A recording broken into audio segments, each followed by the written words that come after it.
Wassail, wassail, beautiful people. We're going on another runic adventure beyond the veil because the first one was merely explaining the purpose of the journey on the golden path out there in the vastness of all the dimensions. So this is only using rune images. So, poi poi, my boy, let's have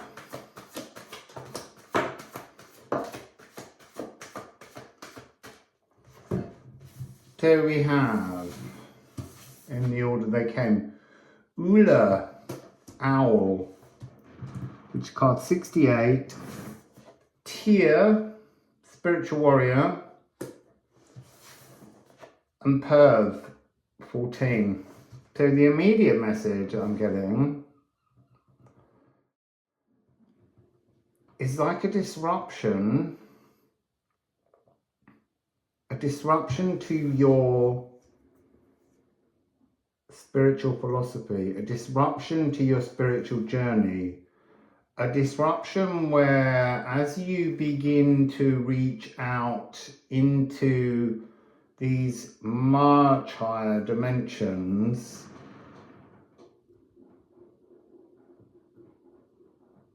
it's you see, yes, there is a disruption, but the disruption now is being shown to me as a transformation from a kind of spiritual warrior to another kind of spiritual warrior. But this other kind of spiritual warrior is, I want to say, without tools. So it's like the first part, this spiritual warrior energy that we've done on the earth to do with ancestral coding, that requires a whole series of gifts, tools, guides, spirit animals, all kinds of connections. And as you reach into this new aspect that's been online now since April, you become toolless. It's like you are the energy, you are, the power is within you, and it has to change. You have to let go of oh so much. And that's when the pear tree, you see, they're showing me the pear tree. It's almost like you're in your normal spiritual practice and you're trying very hard. We all have this desire to reach out and experience some kind of vast divine epiphany. And this, when this happens, it happens fast and then it will stop. So it's almost like the hand of Perv or Poi Poi or whatever it is will reach into your consciousness, grab you, and then literally whip you up into these much higher realms and then just drop you back. And it's so there. What I'm hearing in my head is the guide rinsing.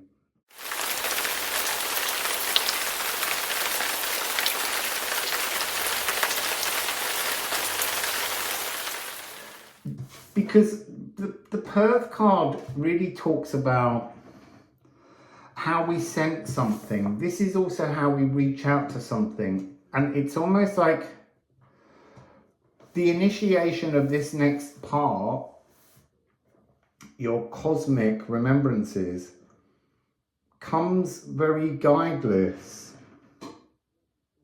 Oh, you see, and that's interesting. 6 and 8 is 14. There's something, again, cosmically transformative in this energy, this guide rinsing. You will be rinsed of all that you see as your normal team. They don't go, they're there with you. But now you have to make the intuitive reachings, calls. It's like your spirit team always guide you, they nudge you and you can action it. But this is a moment of aloneness to find your oneness with everything. But they will literally, they won't speak. And that's going to upset people. But it's a really beautiful, beautiful opportunity. So let's get some ceramics. That's really weird. I've gone in with my other hand. Mixing it up, see?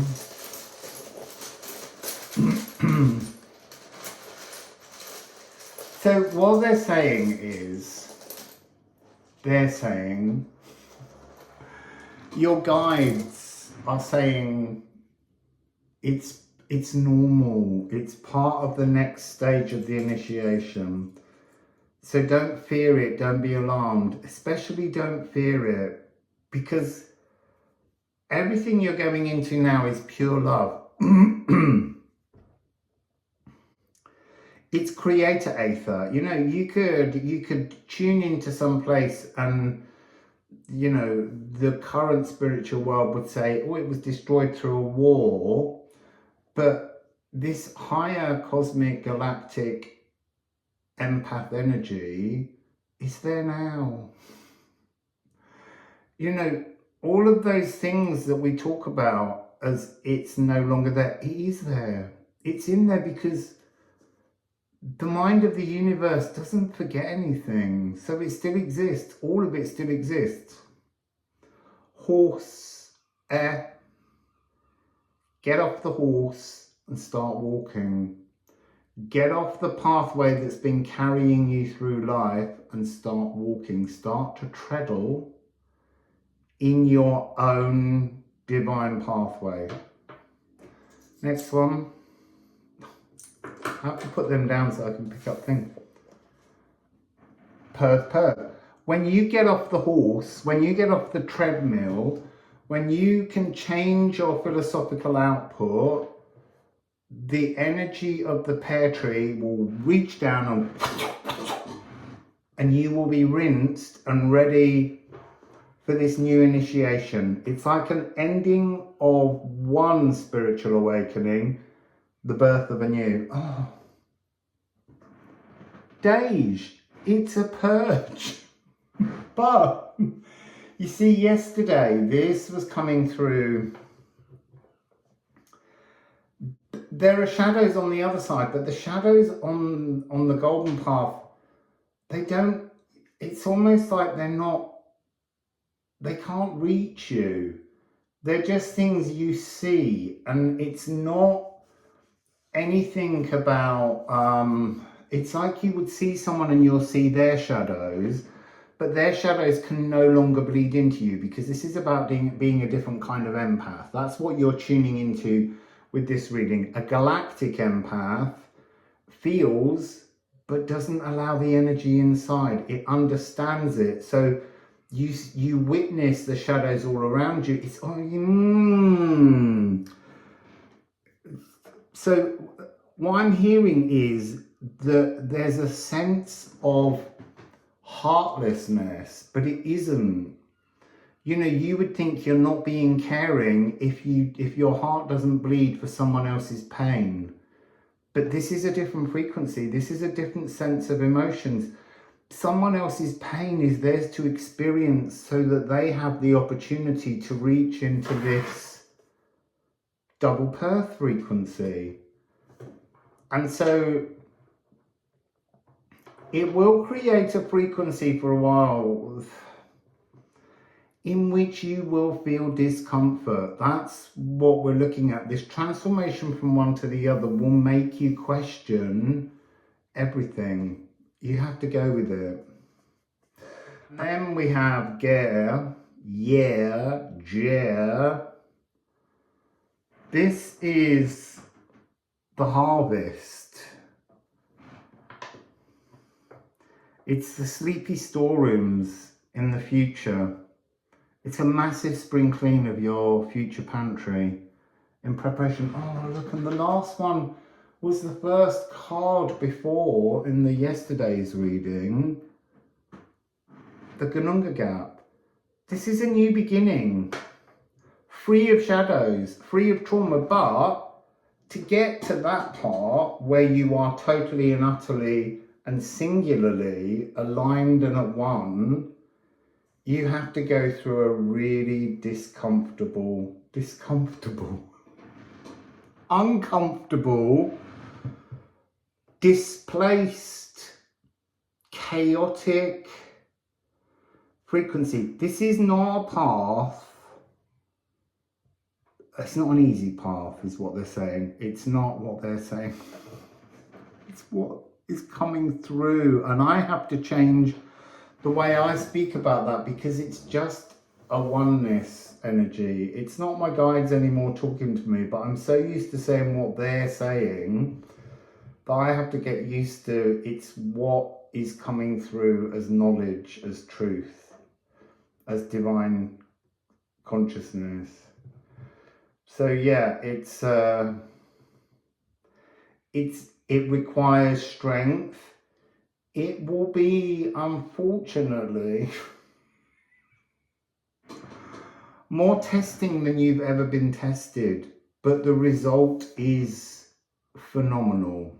That's what they're saying. That's the truth that's coming through. What's coming is phenomenal. What's coming is staggeringly beautiful and utterly divine, but there's a sense of something that has to take place because the energy of the physical world, the Yogmangandia, spins in a different direction because that's a stagnant labyrinth. As you're stepping out of this, you're beginning to turn the energy of your physical world. Your DNA codes and things are transforming, and that brings the energy into an alignment to reach up to these dizzying cosmic heights. So 12 minutes, I can do 2 more cards.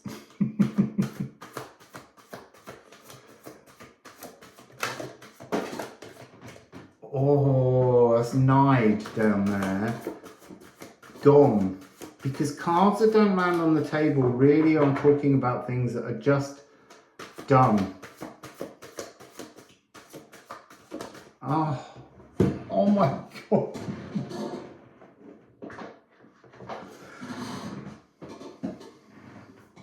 I'm thinking of dare you do this. So Nide, the shadows, the war with yourself that was the first spiritual journey, and then the golden path is just bliss. And it's interesting, that's a 10 and that's an 8. So you get an 18, which is a 9. There's a divine transformation. So let's just get, I've gone over, no, 13, I'm all right, I'm good. I can get these again. So, Helm of Ore, 36. Oh, that's interesting. I said 36 in yesterday's reading when I meant 63. 75. Hengetru. Hengetru is really interesting. It's a bit of a hangman energy. It's about what are you willing to let go of to receive? So what are you willing to give up to switch from one path to the other? And it will be a transition period. That's the review. But it's also, it's about understanding that the early part of your life is your spiritual consciousness connected to the earth as the earth serpent. This is about connecting to the earth as the cosmic serpent. And so that's this. It's in this card, see? Oh, it's also in this one. And obviously that noise is very true to the frequency. Yeah. It's about transformation. And at some point, as you're transforming, it's almost in the transformation period, there comes a point where the two energies meet in the same frequency, in the same spin, in the same direction. And that's the sacred marriage. And that's when you really, I see, I'm being shown an energy exchange that's like the infinity symbol, but it's the two energy snakes in harmony. And then you have, I always get this one slightly muddled, 25 is ache, support. I need the other one to really understand. It's treadle. It's walking on the golden pathway. It's knowing that every step you make is divinely supported by the divine within you. So yeah, this seems at the moment, they're not, you see, like yesterday, the runes and the divine energy was about how I was going to be tuning into particular stories, but at the moment it's really tuning us in to an explanation. Look, I got loads of cosmic stories last night, but maybe they were just mine to understand. I don't know what will unfold until I connect in, but yesterday's and today's reading seems to be about explaining how you're going to go about this purpose. So let's see what tomorrow brings. Wassail, beautiful people.